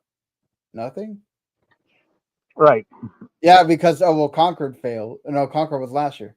But like, yeah, And they I've really heard, had nothing. They didn't have anything earlier in the year. I feel like they had something. But still, I mean, they've been banking on Ghost of Tsushima or Ghost of well, Yote all year, basically. I mean, they had Death Stranding too. Oh, Death Stranding 2. Okay. That's the other game. I was like, okay, I know they had something else. But uh, technically that's like gonna come to Xbox at some point and right. gonna come to PC at some point. So um Uh, yeah. And then and then also it's like the remastering, right? The remastering Horizon Zero Dawn, remastering what's it call it? the biker zombie The game. biker game I can't think of right now. God of War, uh, uh Last of Us like 3 times. It's like Right. so that's part of it, right? Is that like the amount of new games has not kind of equated to like the greatness of what you got in the PS4 era, Right. where it felt like constantly they were having hits, you know. And the few times they would do like remasters back then, it seemed a little more one off or more, I wouldn't say special, but more of like just singular stuff, not an ongoing practice. Right. And Yeah, where's the new Infamous game? you'd have to get Sucker Punch to one. I mean, like, look at like what? Not Insomniac. Oh, and also MLB The Show. That's it. I mean, yeah, like look at Naughty Dog's like output. Like they made a good chunk of PS4 games, either remasters or whole new shit, and you know they've made 3 PS5 games, and they've all been remakes or remasters. And like that Intergalactic game, that's cool, but that's Soros looks cool too. Yeah. well, that's not Naughty Dog. That's That's Housemarque. Housemarque, yeah. Yeah. But yeah, Naughty Dog has Intergalactic, and then it's been all Last of Us. Right. So, it. Well, Sony's in a weird place with their games, but because they are the de facto console, they don't feel it that much because people still. Most of the people that are coming to buy the PlayStation 5, they're coming to buy it to play EA Third-party Sports, stuff. Madden, Yeah. college football, Call of Duty. They're not coming to buy. Maybe Spider-Man for sure, Right. but not a lot of them. It's not the majority that are coming to buy Last of Us and Ghost of Tsushima and Ghost of Yotei and all that, right? They're like the showpieces for the console that show you what the console can do. Right. But I do feel like I do kind of understand people's thought. Days Gone is the game I couldn't think of, but yeah, if you look at this year, it's MLB The Show 25, Death Stranding 2, and Ghost of Yotei. Right. And then you had the Days Gone remaster. Lost Soul Aside is technically an exclusive. Marvel Token Finding Souls got delayed till next year. Or I think they never officially announced it was coming this year, but it's coming next year. No, I mean the beta's out right now. But right. Yeah. That Midnight Murder Club, which is technically them, but it is what it is. That's the thing. And like, Astrobot's been having all the DLC with the levels. Which I don't think that is not a practice that goes particularly well. I think it's great for Astrobot. I don't want to necessarily see an Astrobot 2 like the year later. I do. When because a new Astrobot would let them, maybe not like a year later, but like 2 years later, like it would allow them to refresh their ideas or come up with new ones. Like I always think about Burnout Paradise, how it had like the first year of like free DLC, right, and it didn't move the needle a goddamn inch. Like, yeah, no, the reason why I would say is that I think this is a better option is that this is still built around. Oh, we want you to get all the PlayStation characters, and that's the prize at the end of the level, and whatever, and it's still a celebration of PlayStation, which is what this game was supposed to be, right? I do think that at some point, when you get to the next Astrobot, if it's just the same thing again with new levels, I don't like what is going to be their next concept. You've already done the celebration of PlayStation thing, so what is going to be the hook for an Astrobot 2, right? Because the other ones were based around the DualSense, it's novel, and VR, and so I do worry about that. I would say what's the hook would be more character levels. Yeah, they could do that. More like bigger levels, perhaps. Yeah, especially if you're going to show off the PlayStation 6 with that. Or having like, sequences where like you're like in like in an Uncharted looking game, but only for like a level, or in like Days Gone or something. But that's the thing, is I think they would want that as a launch game for the PlayStation 6. Right. So that's why you're not getting another another Astrobot, because we're much closer to the PlayStation 6 happening than we are further away from it. So I think Right. take these 3 years ish and try to make Astrobot 2 or whatever, the sequel, Yeah. and make it the showpiece of the PlayStation 6, like it's been the showpiece of the PlayStation 5, honestly, of how to use the DualSense still. And how great it runs and everything else. You don't need the performance mode and all that stuff with it. It runs so well. So Right. but again, a lot of time from then to now. We'll see if what ends up happening, if this is actually a thing or not. I will welcome it, but if the graphical difference is super stark or whatever, I may still end up just getting the console. Right. Because I thought about it with the Series S, but then when I saw like it in practice, I was just like, no, I'm getting the X. Forget that. This is just too much an issue. And then later on, as you get further on in the console generation, it's going to really show its age, and it's not going to that's the thing that I worry about with Sony, is just like, if you're going to mandate that people have to make it run on both of them, Right. Good luck. Hopefully downscaling is going to be even better as we get to that generation. But as we've seen with Tim Sweeney with Epic saying that the reason why Unreal 5, you got games that they're not optimizing right for it, because they wait to do the downscaling at the end, and that's why it looks bad on the older machines or whatever, or on the consoles compared to PC or whatever. So, I wonder how that's going to work out. People already have the problem with they don't like being shackled by the Series S. Is this going to create the same problem for Sony in their wake of, I understand why, because we have another story from Capcom where they talk about PS5 is kind of expensive in Japan.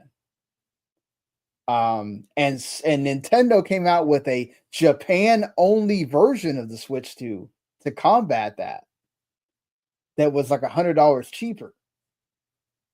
So that it would sell well, because they did not want to lose their footprint in Japan. Right. It's smart on them. But Sony did not take that tack, right? And Sony even had to raise the price in Japan of the PlayStation 5. So, also considering that, there was there's nothing they can do if people don't want to buy consoles, right? It doesn't matter what the price is. People don't want it. They want a portable thing. This could also be their way of, we want to get Japan involved again. So this is our cheaper version, but it's also a handheld and it has great graphics, right? But the Monster Hunter story is that in trying to get past that initial 10 million that they were aiming for, but now they want to do more. They're saying that's their major issue, is that right now Monster Hunter Wilds not on Switch 2. We don't know if it's going to be on Switch 2 at all. And that there's a barrier right now, for at least for Japan, where it's like they've hit a wall, because now you're getting to the point where people are like, well, we're not going to buy the console for this. Console's too expensive. Right. So they're just either going to play it on PC, or they're just not going to play the game. And that's a problem for Capcom, right? So they're saying it does show that affordability is still important when it comes to the console. Which I think in every region except for the US, that is definitely the case. How many people are not buying consoles in other countries where it's a ridiculous price for them, right? Or even the games. Yeah. Whereas for here, it's like they always get catered to. And then even then, that $50 upcharge, that's really not going to stop people. if they wanted to. Plus, Right. you have all the buy now, pay later options and whatever that you can do if you really want to get something that you don't necessarily kind of just pop $500 in right now if you want to. We'll see once that stuff gets actually put on credit reports if that stops people from using it as much anymore. But right now, people are still going gung ho using those things. So, definitely not stopping people from buying the console if they want to buy it. Moving on from that, Hermen Hulst ironically put out this. This was earlier in the week. Okay, so this was like if we would have done the show on Monday, this probably would have been one of the bigger stories for us to talk about, right? Then, like yesterday, there was a report that came out that in a LinkedIn post that was like, this is quiet. He didn't announce this. It was just kind of like people were snooping around LinkedIn and they found out that the Haven Studios Fairgames Creative Director or the game director left the company for WB Montreal of all places. The folks that made the terrible Suicide Squad game and Gotham Knights. Not that that's the only thing they made. It's just those are the last two things that they made. So, yeah, I think that kind of shows where Fairgames is at. You got two major heads, and we just saw this with BioShock, right? Where they got the guy that's the closer, right? The finisher, Rod Ferguson, to go in there and we're gonna fix this up and figure this out. We don't see that with Fairgames. We are seeing people leave that are kind of important. And there was also rumors that the game had been canceled and they got retracted because, it's not been. But this isn't really a good look for a game that's already been delayed to next year, and we haven't seen nothing of it aside from that initial trailer that really showed you not much either. Right. Do you feel like this just means we're going to eventually get news that Fairgames is canceled, or? Yeah. Completely. Or do you think that it's like too far? No.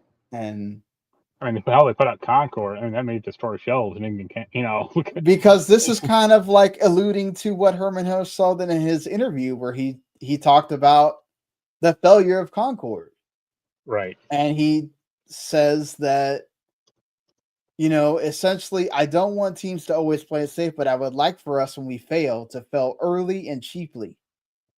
Yeah. The advantage of every failure is that people now understand how necessary that oversight is, which they've now put in more rigorous and frequent testing.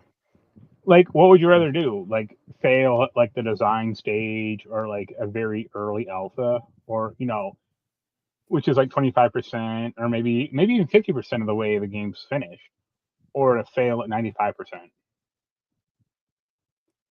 Yeah, I mean, the worst is fail with the game comes out and the game sucks. Right. Because once the game is out, people get to play it and the game sucks.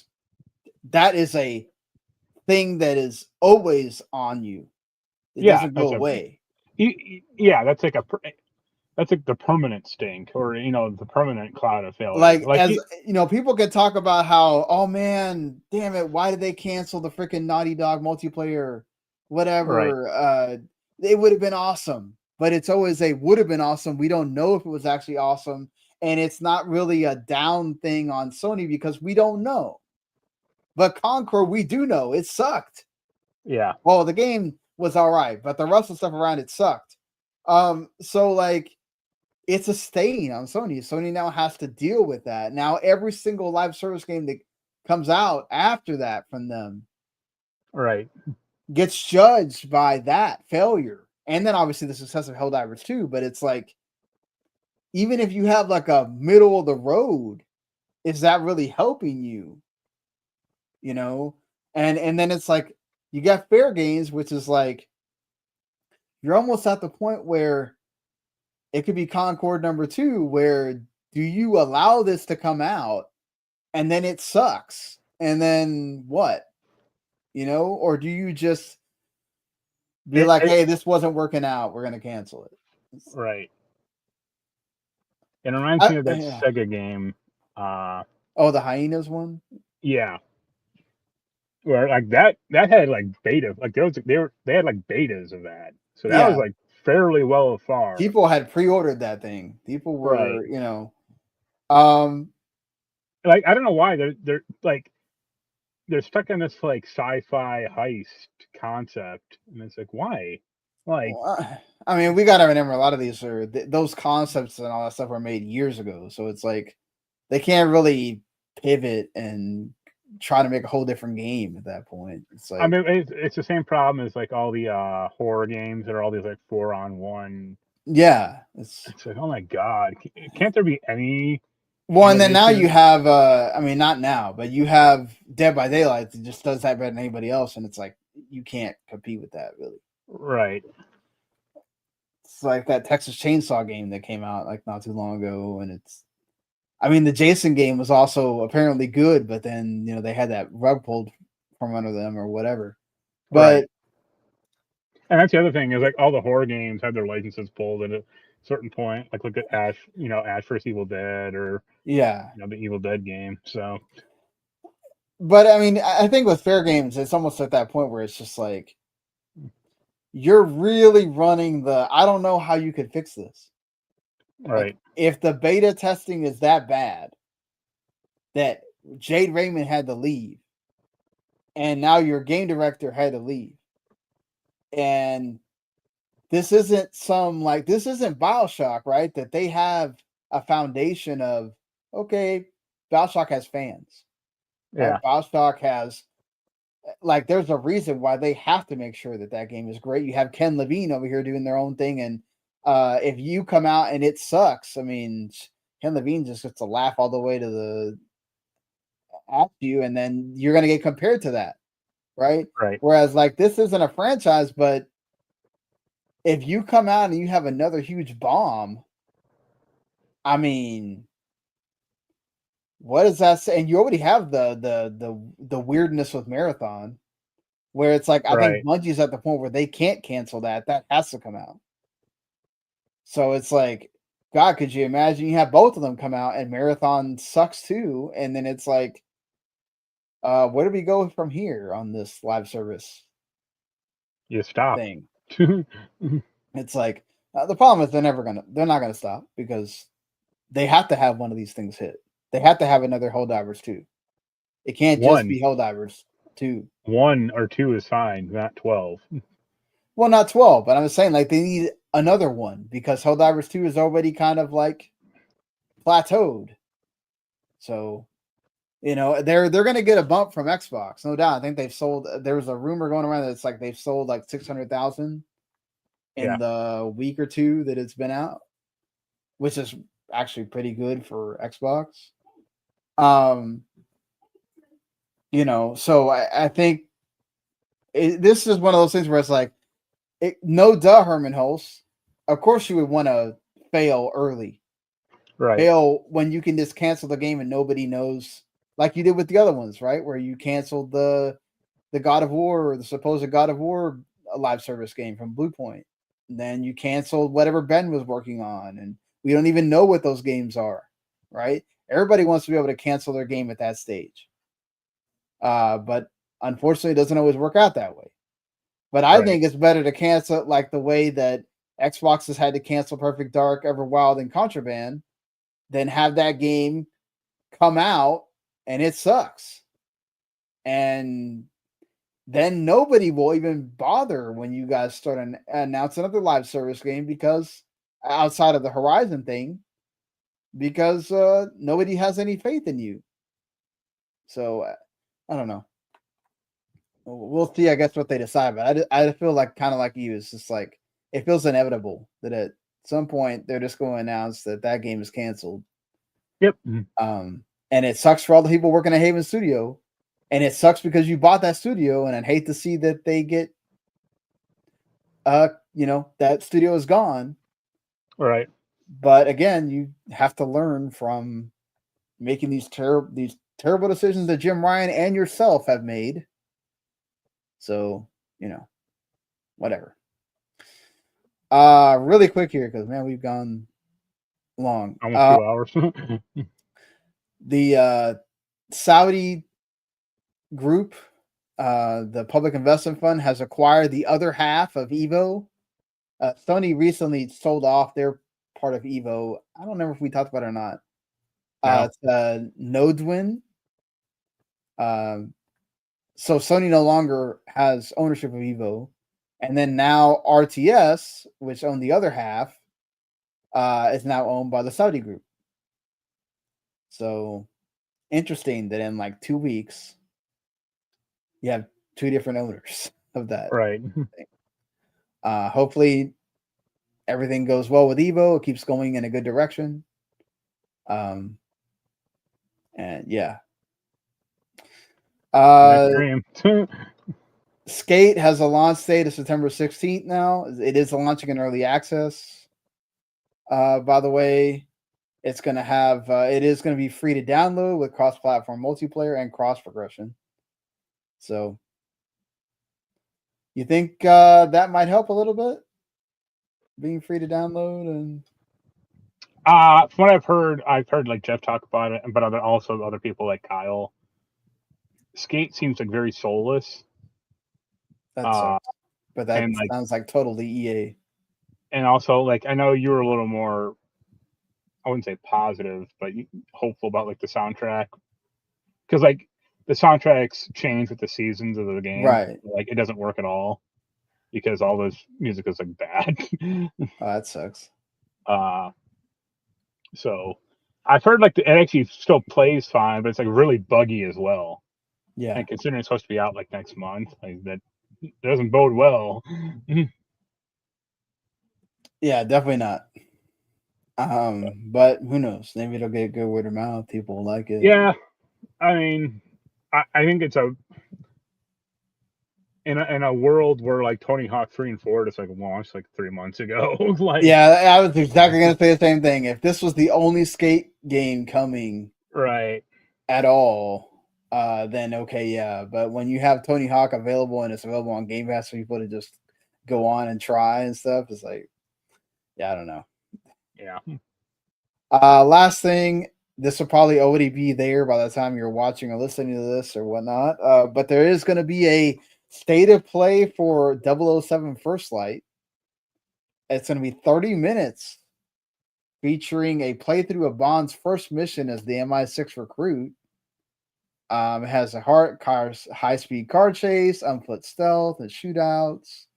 And you can watch it at 11 a.m. Pacific, 2 p.m. Eastern, and do your time zone equivalent there. I'm good. The September 3rd. Yeah, I'm good too. I wouldn't want to watch anyway because I want to experience that for myself.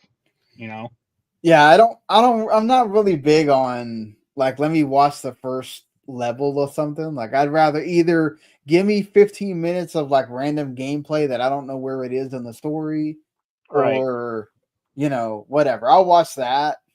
Like, but I don't want to watch like the intro because then it's like, well, then I got to replay this. Or then I'm like speedrunning it or something just give like the new shit. So the only thing I'll do that is like if it's a demo that says that you can carry the progress on, right? Then I'll. But for me, that has to be like very soon because it's like if it's over a week, I completely forgot how to play the game. So yeah, exactly. That's you. One thing you didn't mention. Yeah, go ahead. Well, go ahead. I'm more excited about that Atari acquiring old Ubisoft games. Oh, okay. Story, because they're getting 5 games or 5 franchises. Well, I guess 5 games. Yeah. Cold Fear, Child of Eden, I'm Alive, Grow Home and Grow Up. Yeah, Grow Home and Grow Up are a franchise technically. They're 2 games. At least 3 of those games are good. And then the other 2 are Cold Fear and I'm Alive. Yeah, I mean, Child of Eden is probably the I guess most renowned of the lot because it was made by the same folks that make Luminous and Tetris Effect. Yeah, and all Res. that. Yeah, I mean, Yeah. it basically is Res too. So that's cool that Atari's getting to bring that back or whatever, especially with Luminous going to come out. Yeah. Soon, or did it get delayed 2026? I don't remember now. There's a demo out for it, so it has probably be coming out fairly soon. But it's timed. Like apparently, after Tuesday or after Wednesday, you will not be able to. Or sorry, it's 11:59 p.m. Eastern, so it's like after Thursday hits 12 o'clock or midnight, you will not be able to play it. Apparently, even if you downloaded it. Okay, the release date is November 11th. Okay, so it is coming out this year, so that's good. But yeah, with like that coming back, it makes sense. Cool, Ubisoft's getting that. They get to like bring that back on their own.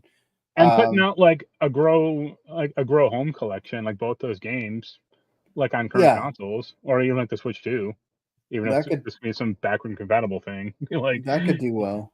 Yeah. Of course, we're talking about Cold Fear is the oldest game, a 2005 game, and Grow Up and Grow Home were the oldest, 2015, 2016.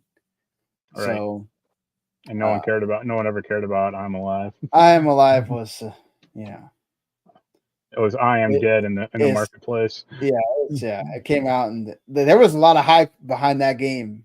Actually, oh yeah, because it was in development for a long. I mean, even like Jade Raymond worked on it, and it was like in development. It came out, and it was like a whimper. Like no one. Because people were expecting, and Ubisoft was like, "Oh, it's going to be like our Last of Us, or it's going to be this great survival epic game," and then it wasn't, and then it was also like buggy. So exactly. And Cold Fear was a survival horror game about like the Alone in the Dark. Right. It's old. I mean, it's not like the worst game. It has like okay reviews, but it's a 20-year-old game. So exactly. All right, let's go ahead and end this thing with the way we normally end every show, with what's coming out. Already told you about, all y'all know at this point, Hollow Knight Silksong. I'm sure everyone will be playing that thing on Adventure on September 4th. Also, the Indiana Jones and the Great Circle DLC comes out the same day. You do have to buy that on Game Pass, by the way. If you only played Indiana Jones on Game Pass, you do have to buy the DLC.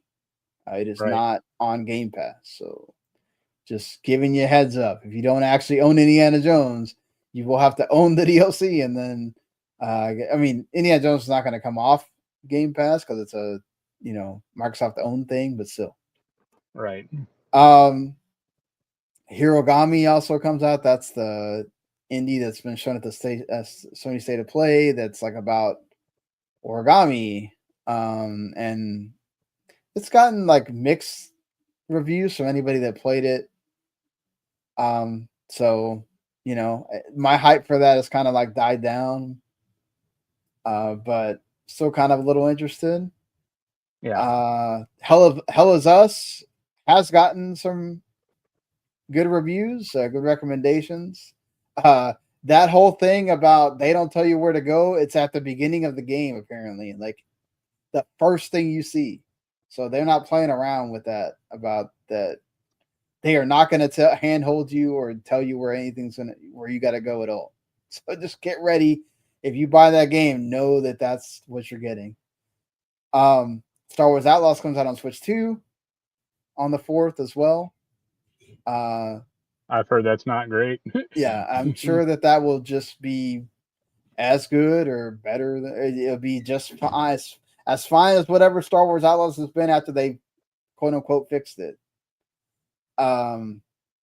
Which for some people they didn't fix much of it. Some others they did like the way it was after they got fixed. Chronos: The New Dawn. That's also comes out this week. I'm looking into if I'm going to get that or not. It looks good from all the things I've seen. Everybody's Golf Hot Shots comes out on everything but Xbox. Also the same day. Daemon Ex Machina, the Titanic Scion, that has a demo. So if you want to play it before you go invest, that's coming out on everything as well on the same day. lots of things on the 4th and 5th, and also NBA 2K26. If you weren't already hyped for that, it's coming out even to the old consoles. No one is on the same day. You know, hey, a lot of people are. They just not on this podcast. NHL 26 is also coming out only on Xbox and PS5 the same day as well. And the Shootin' Order game that's also made by the major guy from Danganronpa series that has like some mixed reviews. I did see that our friend Sis Scott liked it over at the Outer Haven. So, you know, and he's a big like visual novel JRPG fan, so it is what it is.